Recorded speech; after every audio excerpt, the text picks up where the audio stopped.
Hello, I'm Jonasz Rawiński and you're watching Break the Fake. They make them, we break them, and tell you everything you need to know. Onwards to the next episode of the Kremlin Disinformation Factory, a place which makes a 1 hour-long skibbity talk. Anyway, today we have another rather revealing fantasy on display. America and Russia cooperating to prevent Ukraine from getting any weapons drops during the ceasefire. Если Соединенные Штаты реально заинтересованы в прекращении боевых действий, важнейшим фактором номер один является даже не прекращение огня как такового, а прекращение поставок оружия Украине. Возникает вопрос, как контролировать. Соответственно, должны быть созданы российско-американские инспекционные группы, которые должны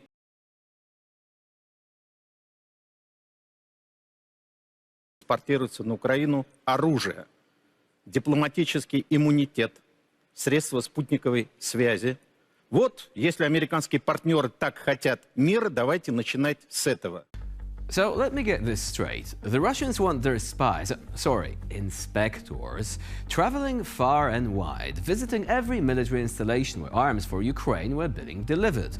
That, for example, would imply those guys blundering about, diplomatic immunity in hand, across army bases and airfields in Poland. And in no way will they relay other confidential info to Moscow that they just happened to come across while inspecting those weapons. No siree. Also, hypocritical?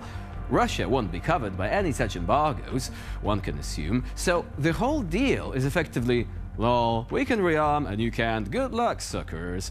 In no way will Russia ever think of attacking Ukraine again after the Kremlin's troops get some R&R, because it has never been done before, I swear. That whole business in 2014 in Crimea and that.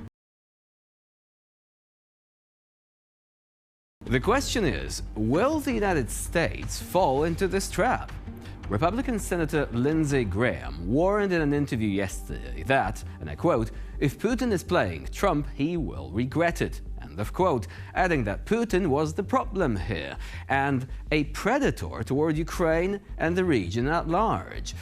However, what we still don't know is whether this viewpoint will prevail. From what we can tell, Russia not only wants territories, but also to block Ukraine from rebuilding its army and bar its path to NATO and the European Union. By which he means the so-called NATO expansion. Bro, the root cause of the problem, again, is you. Pro tip, delete your dictatorship, leave Ukraine alone, set Russia free, problem solved. One has to watch the talks closely to see what emerges afterwards, hopefully not another Budapest memorandum kind of dud. But also, if I was Putin, I would watch something else, namely, the skies. Because even if you deny Ukraine American weapons, you might one day wake up to something like this. На кнопку, обозначенную подсветкой зеленого цвета. Мы прибываем на станцию Туапсе. We are arriving at... Yeah, enjoy the fine sightseeing in Russia. Looks almost like that not-so-great Vin Diesel movie Babylon AD, specifically this scene where a Russian train casually travels across a crater left by a nuclear blast. Reality replaces fiction this time, courtesy of a Ukrainian missile strike. The missile, the new version of Neptune, was made domestically. 1,000 kilometers of flight later, and the Tuapse oil refinery is barbecued. It is ironic, then, that Moscow might be placing more hope in trying to bamboozle Americans than to beat Ukrainians in combat. Let's keep the pressure up.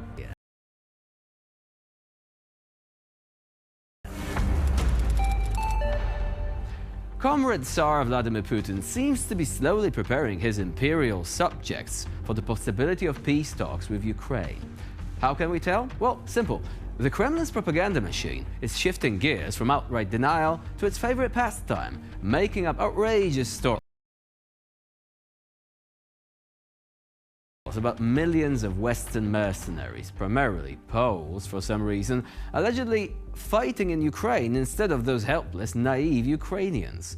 According to this latest delusion, Ukrainians are nothing more than confused puppets manipulated by the rotten and criminal West.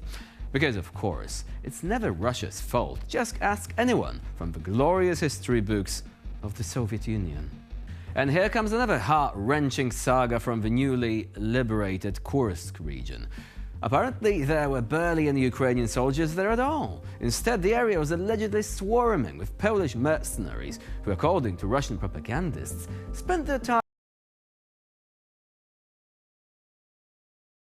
But don't worry, she heroically escaped, as all such Kremlin fables must have a dramatic twist. Там же разные люди были. Там и насильники были, и зэки были, и украинцев там мало. Наемники были, поляки, там очень жестокие люди, очень жестокие эти люди.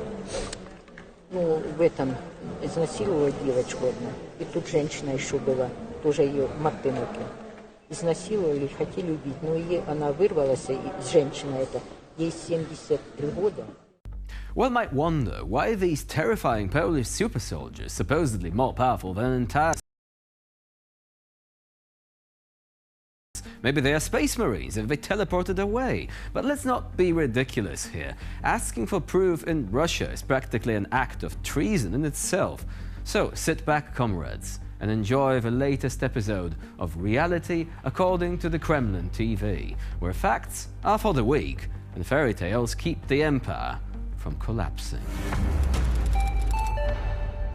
Viktor Orban has officially unlocked the next level of historical revisionism. Forget about Hungary's 45 years under Soviet occupation. Erase from memory the 1956 revolution against Russian oppression. Instead, Hungarians must be reminded that the true enemy has always come from the West. Once it was the Habsburg dynasty ruling from Vienna, and now it's the European Union with its villainous headquarters in Brussels. According to Orban, Brussels is just the new Vienna, an imperial overlord bent on controlling Hungary as if it were still some obedient province of the empire. But fear not, dear comrades, the fearless leader has a solution. Stop bending over for the EU and instead turn inwards. Because obviously, self-isolation has always worked wonders for economically struggling nations in particular. Brüsszel visszaél a hatalmával, ahogy Bécs tette annak idején. Éppen úgy akarnak uralkodni rajtunk, mint régen a bécsi udvar helytartói tették. Az orvosság, barátaim, nem az, hogy hátat fordítunk az Európai Uniónak, éppen ellenkezőleg nem kifelé, hanem befelé kell mennünk. Elfoglaljuk és megváltoztatjuk. Brüsszelben is fordul majd egyet a történelem. Nem fér a bőrébe, kihúzzuk majd belőle. Özetett labancaikat pedig postafordultával visszaküldjük, hadd boldogítsák egymást az Európai Parlament. And if Brussels dares to cross the line, Orban has a plan. He will put them in their place and send their paid mercenaries, otherwise known as elected officials, back to where they came from, the European Parliament. A fate worse than exile. No energy and war in its borders, Hungary's strongman is busy waging an imaginary battle against the bureaucrats of Brussels. Because of course nothing screams sovereignty like ranting on about EU oppression while